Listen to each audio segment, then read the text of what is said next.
The following broadcast is for entertainment purposes. The views and opinions expressed are solely that of the broadcaster and do not reflect those of any particular governing body in volleyball. Independently verify all rules if any conflict should arise.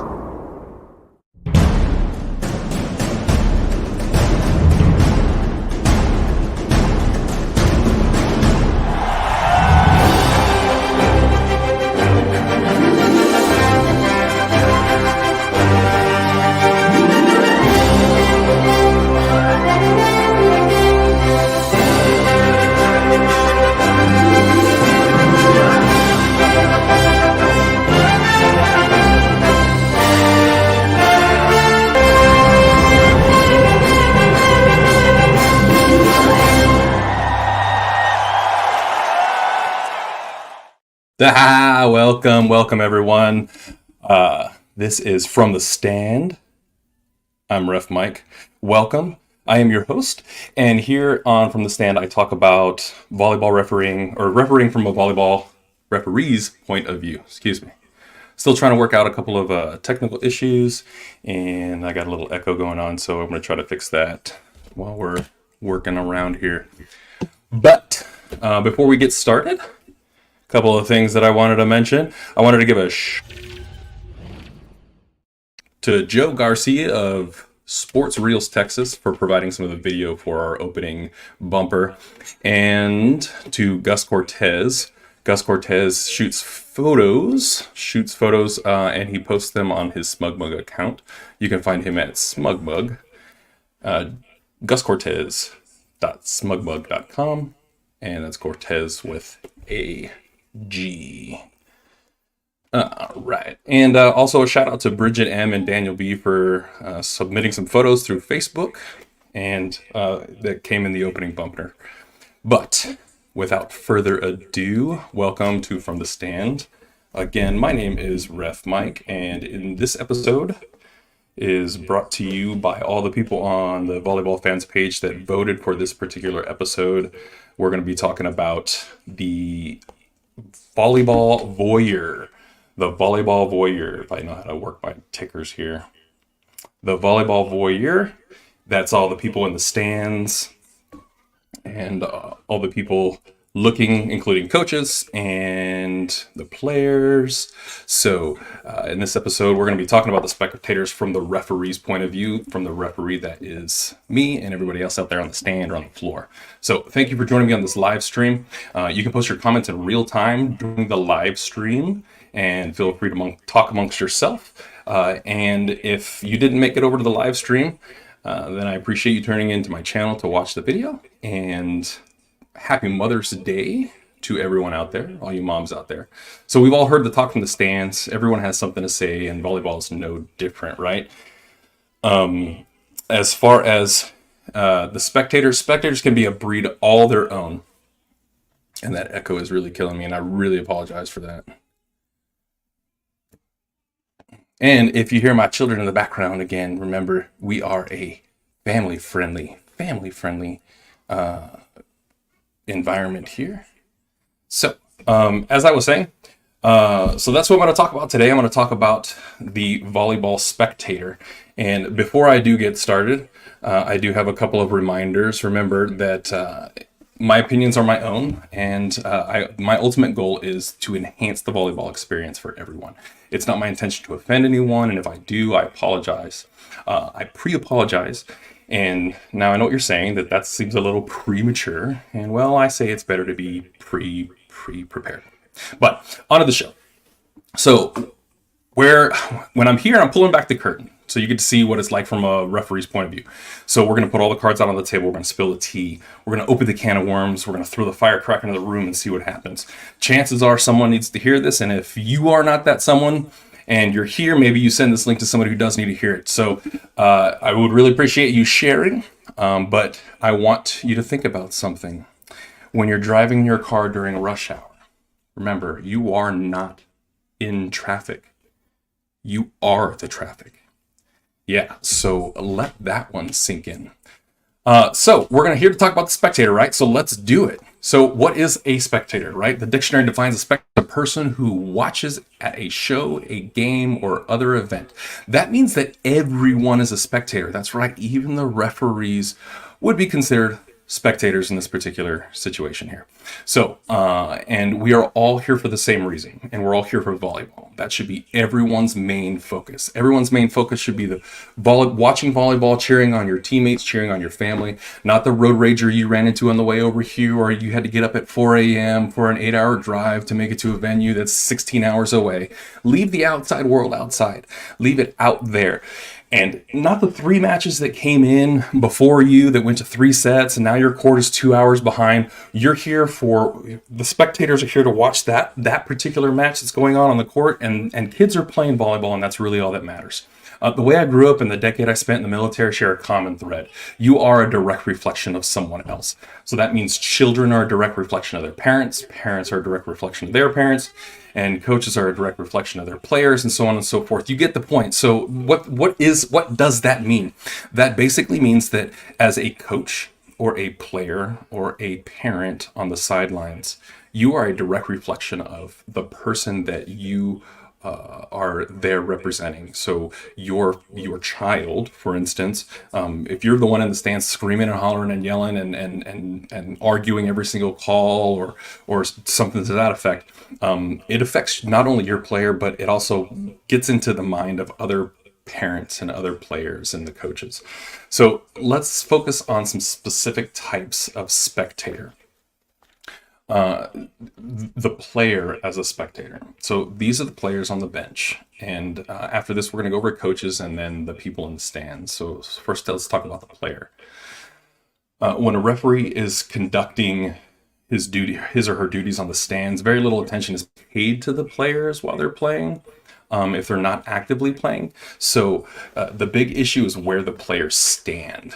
Now, some codes require that players be seated while others are allowed to stand. And in different rule sets, they have different rules that govern that. So in NFHS, which is high school, players must be seated on the bench when they're not playing. And in USAV and in NCAA, players can be standing directly in front of the bench or in their particular warm-up area. Now, in USAV, players are either sitting on the bench or in the warm-up area, and the warm-up area is a specifically designated area around the court. So the main thing that we are concerned with as far as a player being a spectator standpoint is that they don't interfere with the line judges. If they obstruct the line judges' view of the line, then it makes it a little more difficult for them to make calls. And as we both know, that line judges can be a little more timid anyways. And so if they're already a little nervous about making a call, then if a line judge is obscured by players getting too close to the court, then that could interfere with the line judge's call. So we also have a sanction alert. You like my new stingers, right? So players can get yellow cards. You're not going to be able to see this too well because of the green screen, but players can get yellow cards. This is a yellow card, I promise. So players can get yellow cards for delay of match or delay of game for if the referee has to constantly tell the players to move back. So just be careful of that. But like I said, the overall concern is the players on the court. So keep the players that are not playing back. I've had several instances where I've had to move players back. Every referee has. It's something that happens constantly when players are up on the standing up or allowed to stand up. So with that said, it's just, we know you get excited. We know you want to watch. We know you want a good vantage point. It seems to creep out a little bit more as you get towards the end line or the service zone, where they kind of get closer and closer to the court so they can see more of the court. But if that happens, we just give a little nudge back. Hey, coach, back your players up. If it does get too excessive, then cards can be issued, penalties can be issued, sanctions can be issued. So we all know that sometimes, like, talking to these kids is like herding cats, right? We do the best we can. And we'll take as many times as it needs to make sure the coach knows that, hey, you need to pay attention to your players and keep them back. So the active players are allowed to retrieve balls in flight, but sometimes players from the other team can get in the way. Now, I've had my instances or my personal experience where I do love that rule that USAV has, and other codes where a player in pursuit of the ball, as long as they can make a legal play on the ball, it could qualify for a replay. And I've had that happen multiple times in tournaments where a player is trying to retrieve a ball that's on the play that can be made, contact can be made legally with the ball, and spectators in the way. And that player will kind of stick her arms out there and kind of stop and back up. And based on my judgment, it's very evident that the player can, in fact, make a play on the ball. Sometimes, depending on the match, it can make coaches a little bit. It can pent them up a little bit, and they can get a little emotional, a little reactive when the opposing team gets a replay. But it's all in fairness of playing the sport. So certain situations can result in a replay. So that's the player. The player is very simple. I want to talk about the coach as a spectator. The coach as a spectator, the role of a coach in volleyball is super important. In every level of competition, and this is one of those things that I can kind of get kind of passionate about, because I was a coach for 3 years. I coached volleyball, I was a drill sergeant in the military. The teach, training, mentoring aspect of anything is super important, and volleyball is no different, especially during these athletes' younger years. The younger years as an athlete, the coach is the primary role model for these players. And even in my short time as a referee, I've encountered several different distinct types of coaches. And quite frankly, it's kind of analogous to certain archetypes in any sort of field that you would have different kind of personalities. Like, for instance, as a drill sergeant, you could notice several different types of drill sergeants, and they could be. So we had one that was the motivator. A motivating drill sergeant was a person who, did lots of motivating, not real much in the way of berating or belittling, but would say really encouraging things. The silent type. We had the ones that loved drill and ceremony, the ones that were technically proficient, the ones that liked going to the field. So that kind of thing right there can be seen across the entire gambit of different types of areas of personalities. And in volleyball, we have the same thing. And looking for my fancy banners here. So I'm still really new at this, and I really enjoy it, and I hope to impart lots of good information for you guys. And I want to give it as high production value as possible. So here we go. So we have the motivator type. The motivator type of coach is one that uses their powers of loudness for good. And this coach is yelling words of encouragement, which can make for a really exciting match. And I like these coaches, and most referees like these coaches. These coaches are the ones that can motivate me on the stand and make every match interesting. So we love these coaches. There's also the strong silent type. These coaches are usually the ones that sitting on the stand, the team benches, and watching the teams play. They only get up on rare occasions where the coaching intervention is needed. These coaches rarely cause issues. Same thing with the motivating type coach. And then you have the inquisitive coach. And this coach is always asking questions, whether good intentioned or not. How many timeouts do I have left? How many subs do I have left? Who's my next server? This coach tends to ask a lot of questions, and they ask them too often. This coach, from a referee standpoint of view, this coach can overwhelm an R2, especially if the R2 is not confident, or if the R2 is not as experienced as other referees, or as a traditional certified referee.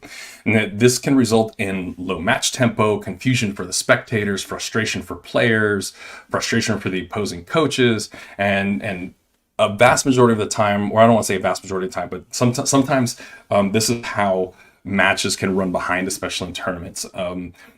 There's this, coupled with many other time-consuming reasons. Players are not coming back from timeouts fast enough or soon enough. Players are taking too long between matches. Players are malingering between rallies.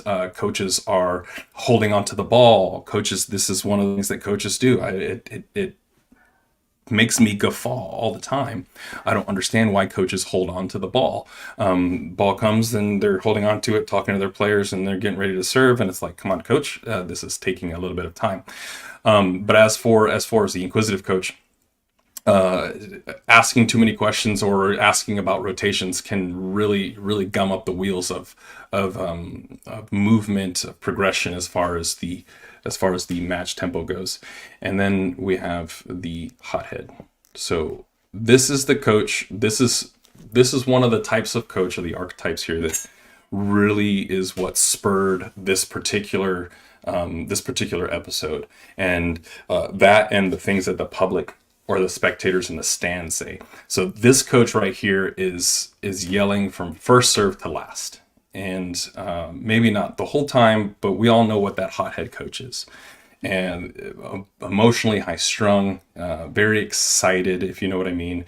They yell at the officiating team, they yell at the opposing team, they yell at their team, and they can all be the targets of their particular comments. And these comments that are made are not always flattering to the environment, period, to be honest with you. We've all run into these types of coaches. Referees tend to keep a closer eye on these coaches, and this certainly takes away attention from the court. And as kind of a side note here, one of the things that happens with every single referee, the mental faculties of refereeing, especially a sport like volleyball, is very, very high. Every single contact of the ball, judgment is made. And there's many rules and rules within rules and rules within rules within rules that we have to evaluate whenever contact was made, or even when the team on defense is preparing, like say for serve receive. So one of the things I mentioned before is that generally speaking, as far as offense goes, it matters where the ball is. So what I mean by that is, where is the ball when contact is made? And on defense, it generally matters where the player is. So where is the player in relation to the ball when contact is made? So a short example, or a very poignant example of that, is on offense. And we'll just take one that's really the one that's really cut and dry. The libero cannot overhead finger pass in the front zone, and then the third or attack hit is made by any player when the ball is entirely above the height of the net. So that's one of those things where there's like a rule within a rule within a rule. And the libero, if the libero is in the front zone, whether it's a single foot or the whole foot or on the line or in the zone entirely, if it's an overhead finger pass, the next contact that's made, if the ball goes over the net, has to be made with the ball at or below the height of the net.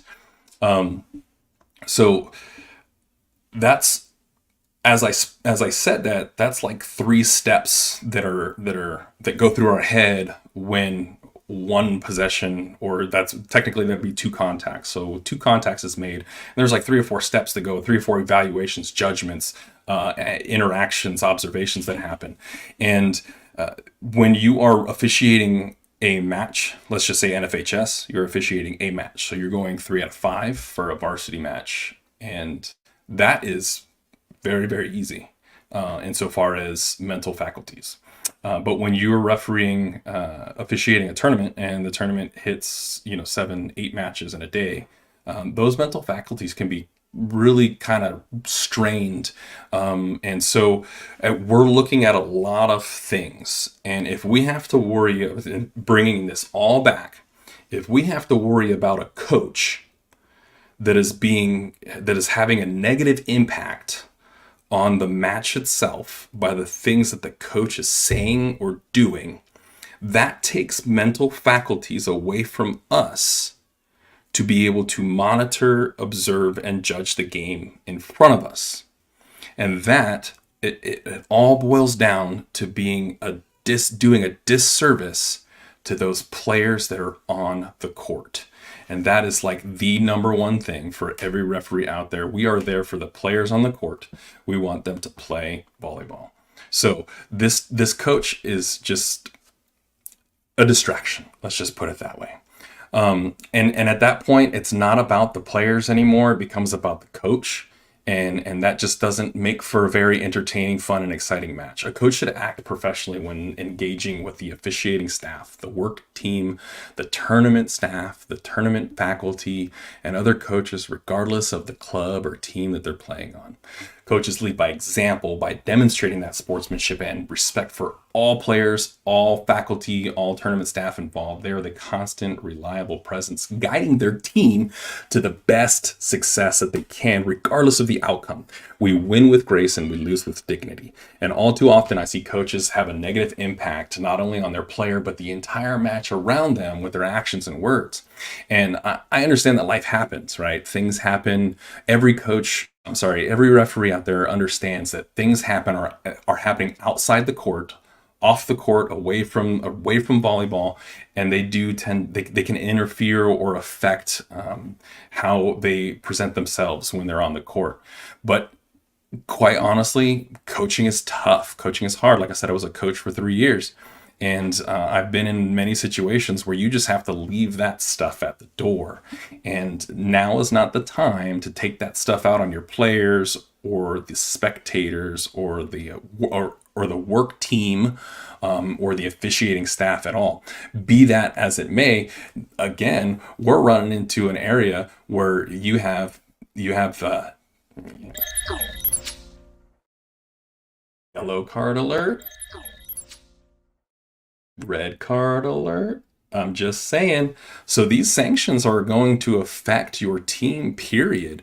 If the coach is responsible for a team losing a point in a rally, it may not matter for that particular point in a rally, but then it sets a new tone for their players as they're playing. And that one point that came from a red card can destroy a team's momentum. I've seen it happen. It destroys a team's momentum. It destroys a team's mentality. It can destroy a team's ability to play. And there's a fine line between a stern and direct coach, and one that may seem unapproachable, and a coach that seems completely shut off, unapproachable, or otherwise just in a plain grumpy bad mood. I mean, come on, coach, this isn't the time for such and such, right? Let's hear it for the players. That's what we're here for. So it seems that sometimes we have reasons that we get lost in our lives and things are happening, and I understand that. But remember, we're all here to play volleyball. I had a coach that insisted he didn't have to verbalize a timeout, and it's anecdote time, which is appropriate. He didn't have to verbalize timeout. He only had to signal a timeout. But when this coach did this, the R2, and I noticed something that was, actually, I wasn't even refereeing this match. I was standing on the sidelines observing. And timeouts are recognized by sight, meaning they can signal, and by sound, meaning they can verbally ask for one. Well, this particular coach got very upset at the R2, who was only 16, and she was, I might add, she was doing a wonderful job. The coach's contention was that he didn't have to verbalize the request, but he also was upset because the R2 wasn't recognizing his signals in a timely manner. So part of the duties of the R2 is to recognize that timeout and whistle the timeout when requested. If the R2 doesn't recognize the timeout, or he or she see or hear it, and the R1 does, then the R1 can whistle the timeout. The problem was that this coach sequestered himself in the back of the substitution area, in the corner by the service zone and the end line. And then he would even lean back and give a little tiny T while he was holding a clipboard, and even waited right until the beckon for service. So that told me many things. One, it told me, like, okay, so I'm kind of a realist and a pragmatist, and I think very rationally about a lot of things, and sometimes overly so. And sometimes when, like, in part of my my wedding vows to my wife was I like that she called me out on BS, and I hope she does that for the rest of our lives. And and she does for sure. So calling somebody out on something that we all know is going on, but admitting it would kind of, I guess, in a way, display weakness. And here's what I mean by that. You can call that coach out on, and which, in fact, as a referee that was not officiating the match, I did talk to him about it, and he was emphatically insisted that he was doing it right. He didn't have to do it any other way, and that we worked for him, and we had to recognize the timeouts. So he was called out on it, and basically he kind of gave the R2, who was 16, mind you, a hard time. Like was very, very direct and very almost. I want to say he was kind of hostile in the way he addressed this particular R2, and he was. I don't have to do this. I don't. This is what the rules say. And when somebody like that says something, or when somebody says something like that, that's when my wheels start turning. I say, okay, so if you want to quote the rules at me, you want to say, well, this is the rules, so let's go to the rules book. So requesting a timeout has to be recognized. If it's not recognized, then why are you getting mad? Because if you want a timeout recognized, use the proper procedure. And we all know, like, come on, like leaning back in your substitution area and doing a little tiny timeout like this with your clipboard in your hand and staring at the R2, who's already scanned you, by the way, to make sure you didn't want a timeout. We all know the waiting. So, like, if you want a timeout, ask for the timeout. Here's the deal. You want a sub? Send them in the substitution zone. You need to replace a libero? Send them through the libero replacement zone. You want a timeout? Then call a timeout. That's what we're here for. We're here to facilitate a match. Even if you want to wait to the last second before we beckon for serve, coach, we got you. We know that's a technique that's used. We know that you want to wait as long as you possibly can. Call a timeout, use your 30 seconds or your minute or your a minute and a half or your 90 seconds to ice the other team's server. We know what you're doing. That's why we scan the benches. R1 scans the benches before we beckon. We're not going to walk away. Okay, let's go. No, we know what you're doing. If you want a timeout, ask for one. If you want the timeout recognized, walk all the way up to the end of your coaching area and stare at the referee, look at the R1, and right before he beckons for serve, say, timeout. It's that easy. If we don't recognize your timeout and we beckon for serve, don't get mad at us. We're not here to say, oh, no, I didn't see your timeout. No, we're going to recognize it.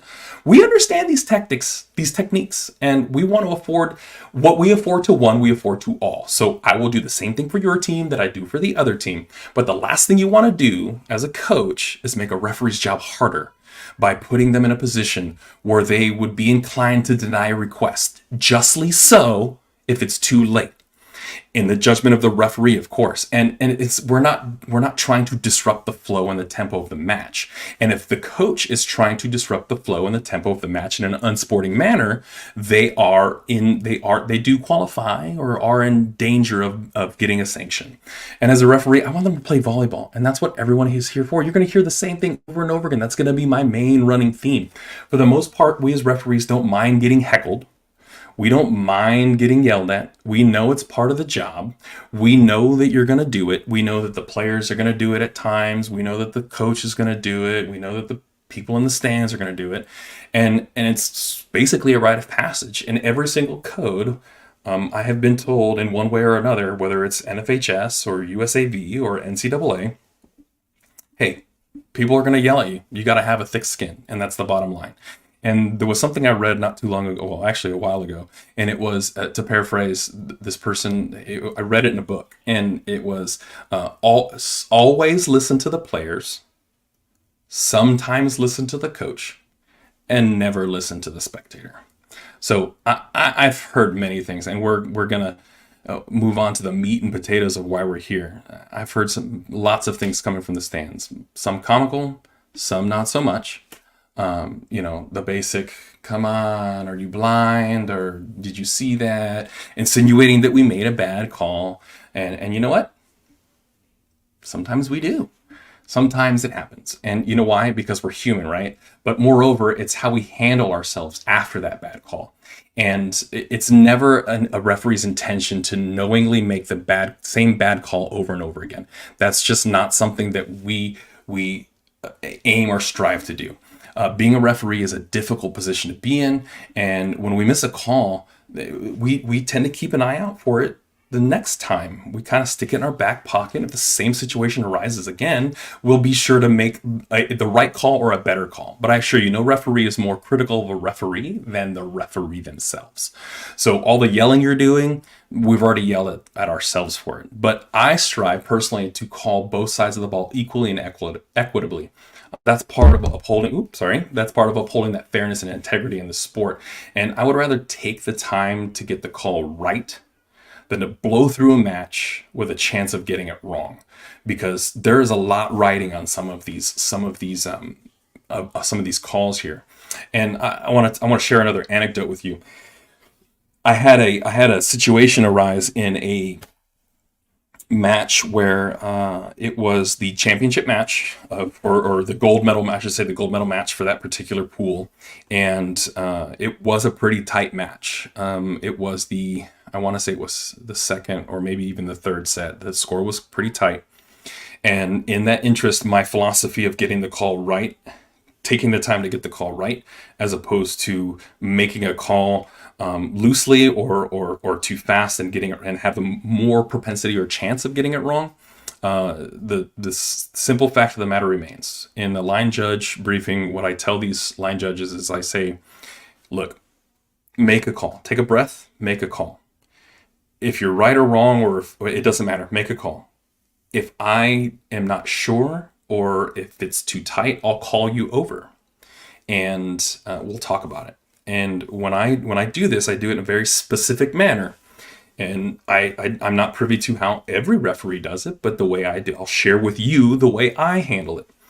I tell the referees, or I tell the line judges in their line judge briefing, and even when they come over again, if I do have to call them over, I say, I'm going to ask you two questions. Let's just say, for example, it's an in-out call.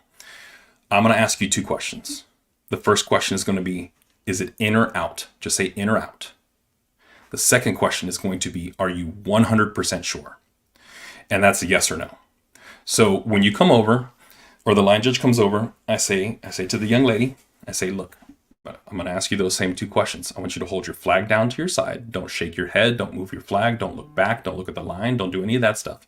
I want to ask you those two questions. Was it in or out? And she'll tell me in or out. For example, let's just say she says in, right? Then my next question is, are you 100% sure? If she says yes, 99 times out of 100, I'm going to go with her call, because she has the absolute best vantage point for that call, period. So here's where it starts to splinter, though. I'll get coaches yelling, wow, but the line judge said it was in. Okay, and let me elaborate. The line judge said it was in, but I said it was out. And the coach yells across the court, but the line judge said it was in. Come on. Okay, first of all, I want you to be aware of something. This is a yellow card sanction. You cannot yell across the court to the referees at all, period. And it falls under influencing or attempting to influence a judge's decision or a referee's decision. So we take into account that you might be a little excited. Of course, it's 16-17 in the third set, and you're already, and it's win by 2 with no cap, and the last match went to 39-37, right? We understand that emotions get high. So when you yell across the court at me, we have to make that instantaneous decision. Is he being a jerk? Is he trying to influence me? Or is he being emotionally revved up for his kids, right? So with this particular anecdote that I was telling you, this match was tight, and a call came in, and the line judge and I disagreed. She said it was out. I thought it was in. And before I made the call, I looked over, and I was like, I'm not quite sure.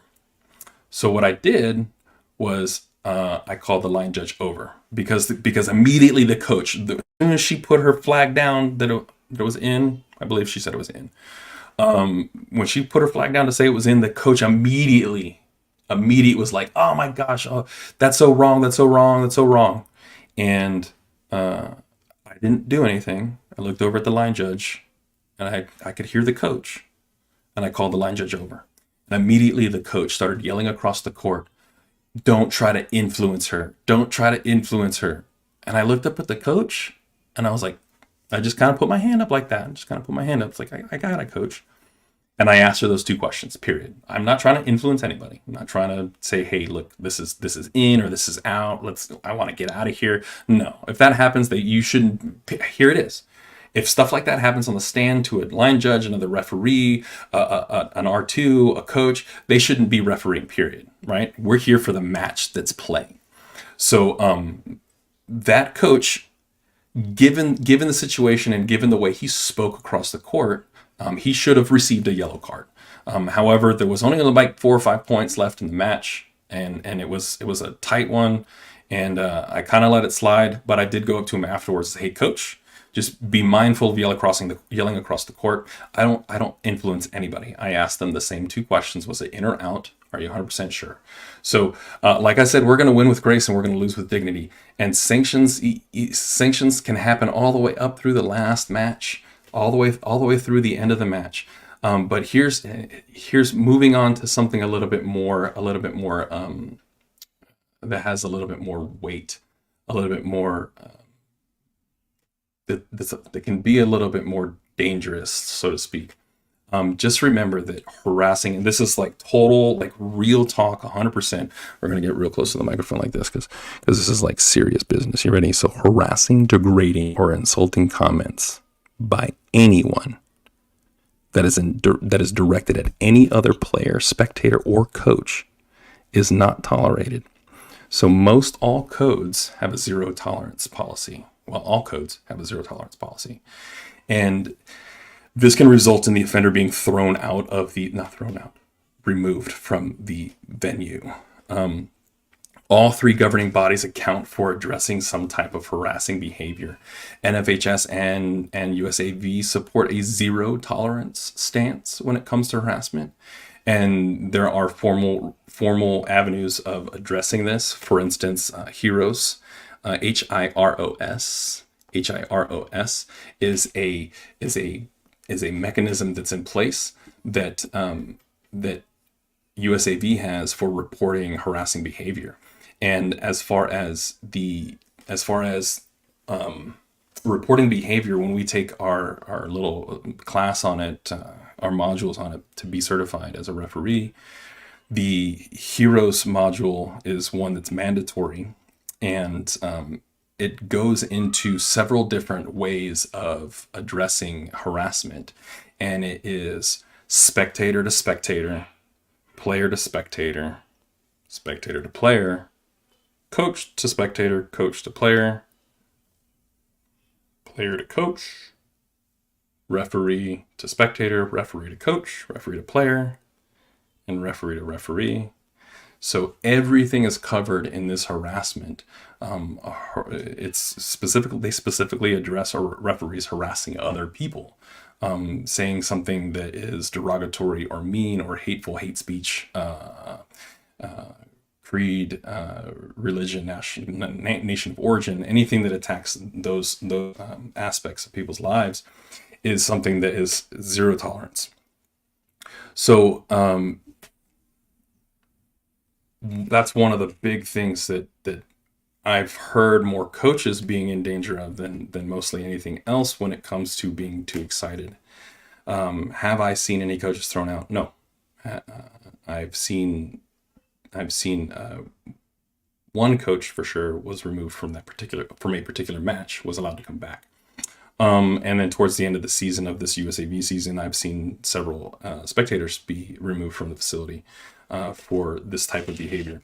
And so that's what I want to talk about. That's the last thing on our agenda today. We're going to talk about the spectator as a spectator. And we're hitting the 39-minute mark here. And this is probably the biggest part of this entire episode right here, but it's actually going to, a lot of the things that ride on the spectator as a spectator also happen or also apply as a coach, because coaches are parent spectators as well, or would fall into that same type of category. So the reason why we're here, let's talk about the people in the stands. Let's talk, or the people standing around. Let's talk about those people, right? What do you mean these types of people? Well, here it is. As a referee, I hear what goes on. I wear earplugs because my father did teach me something that was very important growing up. There's two things in your life that you can't get back, and one is your eyesight, and the other one's your hearing. So protect them both. So I wear earplugs. Blowing your whistle 1,000 times in a tournament day is hard enough, right? But when I wear earplugs, that doesn't mean that I can't hear what's going on around me. I hear the heckles from the stands. I hear the heckles from the people standing around. I hear the players on the bench. I hear the coach yelling across the court. We hear these things 99 times out of 100. We tune them out. But sometimes we do have that situation where something kind of keys us in.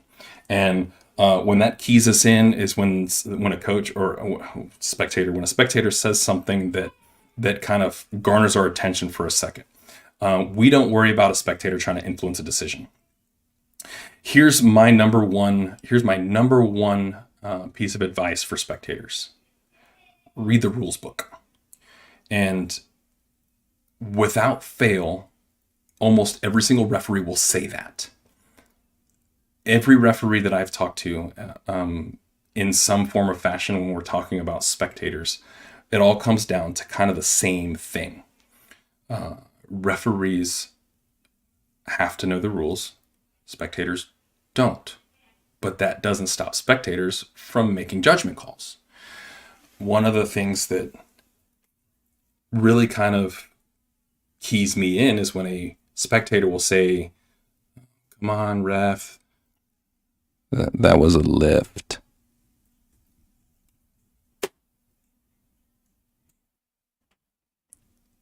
Oh, come on, he carried it. Okay, lift and carry are not in the rules book. Not there. So the signal for a ball handling fault is this right here, right? That's why a lot of spectators think that lift, because this like lift, right? You're lifting, lift, right? This is the ball handling fault. It covers all ball handling faults, every single one, except for the contacts, right? Double contact, 4 contacts. So when a spectator says lift, and I really hear it, like they're the loudest one in the arena. Ah, that was a lift. I really kind of gauge what I saw versus what they think they saw. And most of the time, I'm just kind of like, I blow it off every time because lift does not exist in the rule book. There are certain aspects of the contact that we have to judge when we're judging whether or not it's legal or not. And if I didn't blow my whistle, I don't believe that it was an illegal contact. So play continues. And I err on the side of the player. The player gets the benefit of the doubt every single time. So as a spectator, the advice of every referee is going to be mindful of what you're saying. If you know the rules book very well, you will know how to heckle very well. So if you really want to heckle a referee, read the rules book. And if you see something that was against the rules based on what your knowledge of the rules book is and the experience you have judging contact and matches, then by all means, heckle me, heckle away. You're not going to hurt my feelings, I promise you. And it may even make me a better referee. And here's how. When I do get heckled on something that I may have missed, because right, we're all human, it happens. I've missed calls before. Every referee has. Yeah, you know what, sir, or ma'am, you know what, you're absolutely right. That was totally a double contact.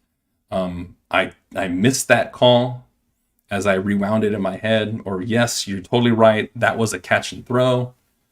I should have blown my whistle, but I didn't. It would be a late whistle, which doesn't make it illegal. If I chose to blow my whistle, it still stands. But then I'm kind of a little more mindful next time. So it kind of keys us in, right? But moving on from that, like I said, the number one thing is knowing the rules book. Know the rules book. Above that, or right along with that, is remembering that you're a direct reflection of not only just your player that's playing, but also your team you're representing. So when you're wearing that shirt that says Club whatever, Club XYZ, Club XYZ or Club ABC, remember that when you're the one yelling out obscenities or screaming things that aren't right, you're a reflection of that team, or you're a reflection of that player, or you're a reflection of that coach. And most people are not aware of this. As a matter of fact, in the lead up to this particular episode, I was at a tournament and I specifically asked a couple of spectators if they were aware that they are bound, they're bound by a code of conduct in attending, speaking specifically of a USAV events. The governing authority here is USAV. When I'm speaking about this particular situation, you are bound by a code of conduct. Now, NFHS also has this, and it comes down to like the schools and the districts, and parent code of conduct, spectator code of conduct, student code of conduct. But USAV does have a code of conduct for the spectator, or guidelines, and it does speak directly to bolstering the sportsmanship, bolstering the sport, everybody basically having a good time, right? So if you do not abide by these, you can be removed. You can be banned from attending USAV events. And that includes derogatory statements or comments, insulting, berating, yelling, aggressive behavior, and any untoward physical contact. So it behooves parents and spectators to understand and know that when, like I said at the top of the episode, when we're here to watch volleyball, we're here to watch this exciting sport, and basically just to behave appropriately. So in closing, like I said, we talked about how the coach and the players are as spectators of volleyball matches, and we talked about the spectator as a spectator, and some behaviors and some actions. Most of it focused around the coach and the spectator themselves.